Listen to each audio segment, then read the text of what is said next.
I'm with Bill Piwonka live at Legal Week. Bill, how are you? I'm doing great, David. Thanks for having me on. This is our first podcast together. It is, yeah. And we've known each other for a little while. And a number of years. We're getting up in, the upper echelons in terms of age here at Legal Week. Well, let's just say that we've got experiential knowledge. There you go. So I've got 20 years. You've got 10 years here at Legal Week. Tell us a little bit about your and we talked a little bit before about your journey at Exterro. Tell us a little bit about your first day on the job at Exterro, because I love that. Yeah, well, it depends on what your definition of first day is. Technically, my first day was on an airplane from Portland, Oregon to New York. Second day was Tuesday of Legal Week, 2014. And it was an amazing experience because I knew nothing about legal technology, anything we did, anything any of the vendors here did. So it was kind of freeing. I soaked up so much like a sponge, just everything people said. I had to go figure out what the hell they meant and what they were talking about. And then there was no downside, because if they asked me a question, they're like, hey, it's my second day. I have no idea what you're even asking me. I'll get back to you. And what was your role with Exterro when you got started? I started as the Chief Marketing Officer. And today you're still the Chief Marketing Still am. Officer. I haven't gotten promoted beyond that. But it's not the same size company. You've had, 4 acquisitions and Zapproved just last year, I think? And Zapproved's not even our latest one. Yeah, we have done 4 acquisitions. Exterro, for those people that don't know, was a super interesting company from the get-go. Our founder and current CEO, Bobby Balachandran, had this vision. He had worked for in IT and in computer science, worked for a lot of large financial institutions, banks, insurance companies, and his job was to basically hook up all these applications to service different parts of the organization. And one of the things he noticed was that legal didn't have a platform. Every other department had a platform. You think about it today, you've got SAP or Oracle doing big things, you've got Salesforce, you've got platforms in application development, you have them in financials, you have them in HR, you have them everywhere. And legal didn't have anything. And he said, if we can take the disciplines of data science and process orchestration, I have this vision that over time, legal's going to need applications to help manage data risk. And he bootstrapped the company, no investment, so it was he and organic growth. And so, clearly we didn't hit the ground with 8,000 products because, you have to grow responsibly and profitably because you have to pay salaries and all the other expenses. So we started with e-discovery, but he never lost the vision of building this platform that would enable legal departments to manage data risk. Because if you think about where legal focuses. Here at Legal Week, we talk a lot about e-discovery. But what he saw coming and what we've absolutely seen materialize over the last 5 or 6 years is this convergence where legal and privacy and compliance and even breach response, like nobody's expecting anybody in the legal department or a lawyer to go manage security or breach. But what happens when a breach happens? Legal has a responsibility to do notifications or reporting either to individuals whose data was compromised or at least to the data authorities. And that's a legal responsibility. And so we're seeing these macro trends of new laws and regulations, increased scrutiny on privacy, constant threat of breach or security incident. And then the final one is just a big pressure from the C-suite to control costs. And that was 10 years ago wasn't really a big deal, right? Legal just had to spend what they had to spend to protect the company. That's right. Now it's like, we still need you to do that, and we need you to do more of it, but you have to spend less. We actually came out, we were a co-sponsor of a survey that got released today by the ACC, the Association of Corporate Counsel.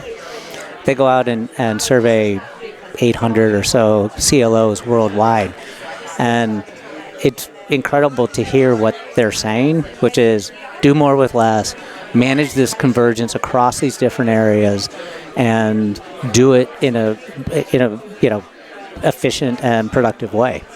Let's talk about let's go off of that and talk about the increase in the volume of work. There's a volume of data There's a variety of data. There's a velocity of new data coming in. So let's take that and compare and contrast that, or juxtaposition that with this demand for from the CLO and the C-suite to say do more with less. There's not less coming in. There's more coming in. There's more variety, et cetera, coming in. So you've got the 3 Vs.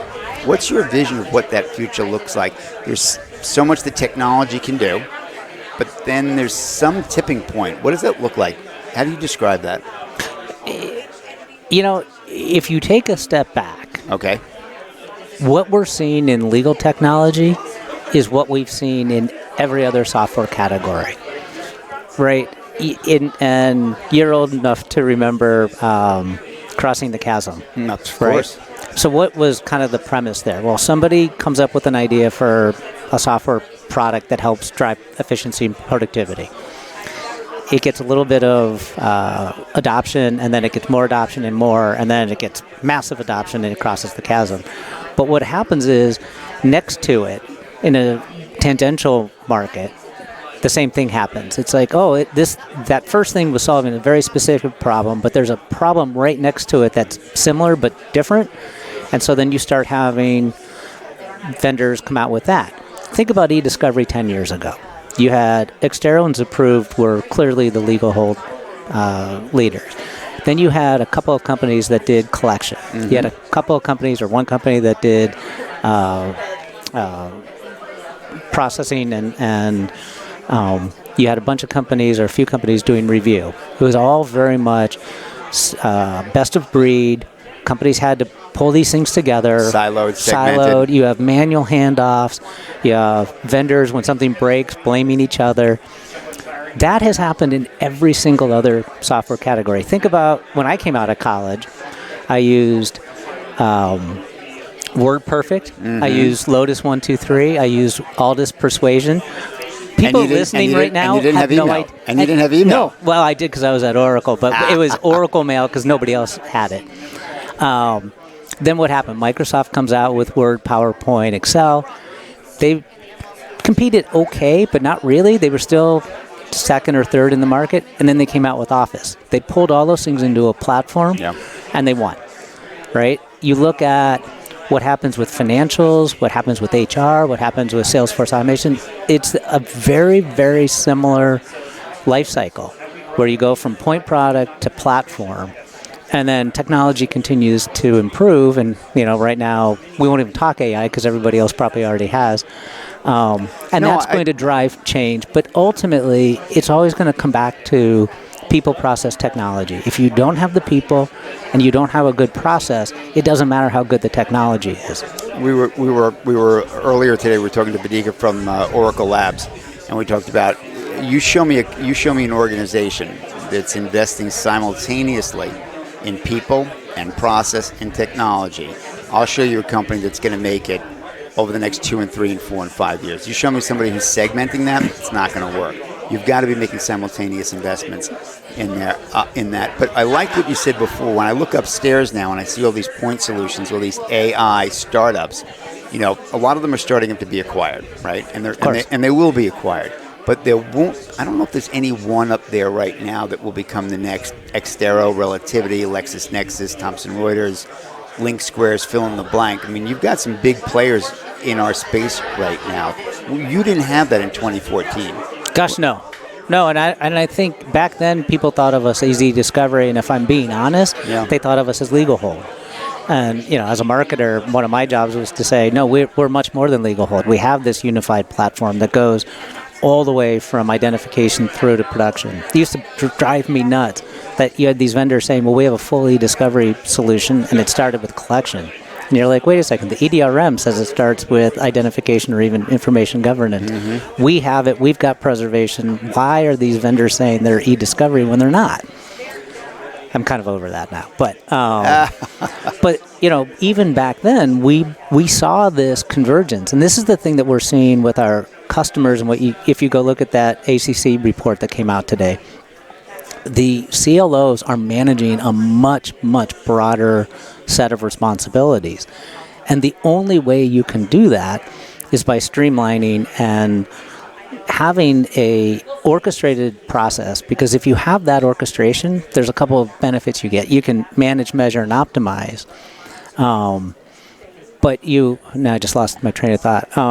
Well, I'll bring you back to the role of the CLO, right? Yeah. So the role of the CLO today is not what it was 10 years ago when you got started No. either. So I love the similarities and differences in the compare and contrast for the audience to hear what this progression has looked like. So when you got started in the business, the chief legal officer, the general counsel, had a lot more hands-on responsibility for the business of law and the law department. The law departments today are significantly larger. Just walk us through the last 10 years for those that are listening of what you've seen and experienced with that role, because we didn't have legal operations 10 years ago the way we have it today, and now it's prevalent. Talk a little bit about that from your point of view, if you will. Yeah, my perspective of it, and it partly as somebody who worked for large organizations like Intel and Oracle, I had interactions with our legal department. But if you think about it, the people in the legal department at that time had a pretty narrow scope. I mean, they had to offer legal advice to the rest of the organization. And then their job was to protect the organization in the market. And that protection usually meant litigation. Either they would go after somebody who was infringing or hurting them from a competitive perspective, or somebody was claiming, something against the company. So the legal officer was really responsible providing legal advice and protecting the organization. But because of those macro trends that I talked about earlier, their role has gotten so much bigger. There's so many more laws that they have to comply with. Privacy, I mean, that it didn't come out of nowhere, but GDPR started it. The U.S. is still not where most of the rest of the world is. It's time-consuming. It's resource-intensive and time-consuming, and that requires people. And a lot process of and technology. Because you have to be defensible. That's where I lost my train of thought before. Is process gives you defensibility. It gives you the ability to say different people do the same thing the same way every single time, and that's what the regulators are looking for. Can you prove that you're compliant with the things you need to be compliant with? Yeah, I wish we had a different term other than doing more with less, because that's not a really good way of looking at it. Because if the demands on the department are greater, like, yes, you can do more with less, but there comes a tipping point where you do need to scale your department. So if there was no such thing as privacy, we can do more with less. But now we've got privacy, and now we've got a variety and a volume and a velocity of data coming at us and new concerns. So the department does have to grow. You're going to need new resources. Hopefully the organization is also growing its revenue base. So it's a percentage of sales or a percentage of revenue. So I don't know where we need to change this phraseology. I don't know what that is exactly. Yeah, I think it's just an easy, moniker. But there's another component, which is, where am I spending time and money today, and can I do less of that and continue to offer the level of service? So, from an e-discovery perspective, this is very inward focused as a software vendor. Our argument to corporations was, bring e-discovery in-house. Why would you, spend all this money to have somebody else issue a legal hold notification? Or why aren't you doing collection and doing at least first pass review? Why are you spending all this money with people when you can do some of that yourself? Now, you're never going to bring it all in-house. There's always going to be reason that you're going to bring your outside counsel, you're going to bring in service providers because of the scope or the nature of litigation. But there is a strong argument to say, think about those things that you can do more efficiently in-house rather than outsource. Do those, and the things that you can't do efficiently, outsource, because you've got to maximize the people you have, the money you have, and you can't let your service degrade. How much of what you're doing, I'm just going to give this our last question that I want to ask you is sort of a vision of the future. I was talking to Ned Gannon a little while ago, and we talked about what does the role of the attorney of the future look like, the future attorney, right? And I was trying to imagine, the ability of an attorney to predict challenges that you might have, right? Because you've got access to data, and you can see trend lines, and you can make the invisible visible. I'd be very interested in having a conversation with my attorney, and he would say, well, David, don't forget, you're so old. Not so old. You're this. You're not so old, David. You're now X. Okay, your kids are Y. You know, you're in such and such a relationship with the rest of the world. You need to be predictive about what I need to be concerned about, but with data. Not with a sales pitch, but with real data that says, no, you really do need, this is the optimal time for you to be addressing certain issues. That's just off the top of my head. What's your thought of the future role of an attorney, or what he or she might be, what might be possible for them? Wow. I mean, I do think, and I haven't thought about this, so I don't have a canned answer right off the top of my head. I do think predictive capabilities are going to be there. And you can just imagine, and, you know, we have to work through some of the privacy issues here, but you're going to have the ability, if you don't already have it today, to say, hey, you know, 5 years ago we had somebody that was bribing a foreign official, and his behavior had a certain pattern, and we're seeing that pattern. We don't know who it is, but we're seeing this pattern in somebody in our Berlin office or our, you know, Dar es Salaam office or wherever. Or Cincinnati. Yeah. I was trying to think of bribery in a foreign official. So, but, you know, there is going to have to be some reconciliation of privacy things. But this notion of we have so much data, we have the technology to use it in predictive ways, and it's already there. Yes. So 5-10 years from now, I mean, I don't know if we're going to get into Minority Report or anything, but there's certainly the possibility. And I think you may end up getting back to what we talked about where legal used to be. Somebody who truly understands laws and regulations and compliance, and they're going to be an incredibly important advisor. That's right. To the rest of the business. Yeah. See, that's what I think is you hit the nail on the head. I think that's incredibly exciting. I heard Bennett Borden give a talk very similar to this. You know Bennett, I'm sure. Of course you do. Bennett Borden gave a talk maybe 4 or 5 years ago in Chicago, and he called it predictive misconduct. Yeah. And that there was enough data and there was enough capability then to assess what predictive misconduct might look like. I know what time you come in. You normally come in at 8:05. You normally leave at 4:07. You know, you've been like that for such and such a time. And all of a sudden, things change. And we know that if you start coming in 15 minutes early and staying 20 minutes late, and your email blows up in those last 20 minutes, and it's with the following characters, something's going wrong. Yeah. You're either getting ready to leave or they can predict the misconduct. 4 or 5 years ago, he said that. Yeah, and you know, we one of our acquisitions we talked about. You know, we had made acquisitions. One of them was Access Data with their FTK, the Forensic Toolkit, and what you can do in forensics today, and where we're envisioning it going with AI. Absolutely, because what forensics does is it gives you insight into behavior. It's not just data. It's what was David doing? When was he doing it? With whom was he doing it? What is different now? Like you said, all of a sudden he's sending out, you know, gigabytes of data where he never did before. All of a sudden he's sending a lot of emails to his Gmail account. Anomaly. You know, yep. Yeah. Well, all I've been doing, Bill, is sending you emails requesting a podcast interview. So I appreciate you very much taking the time. Last question, because you've got so much to offer. Share with us just a quick soundbite on advice you have for those that are coming up behind us right now. There's a lot of net new talent in the space. They're enthusiastic. They're really, really excited about the space, as well they should be. And this is their career for the next 20 or 30, 40 years maybe. What advice, if any, do you have for those for that talent? The advice that I give my own children who are entering the workforce: start off with the assumption that you're working for a great company. So everybody at your company is smart, talented, and capable. So just doing your job just means you're average, because you've got fantastic coworkers.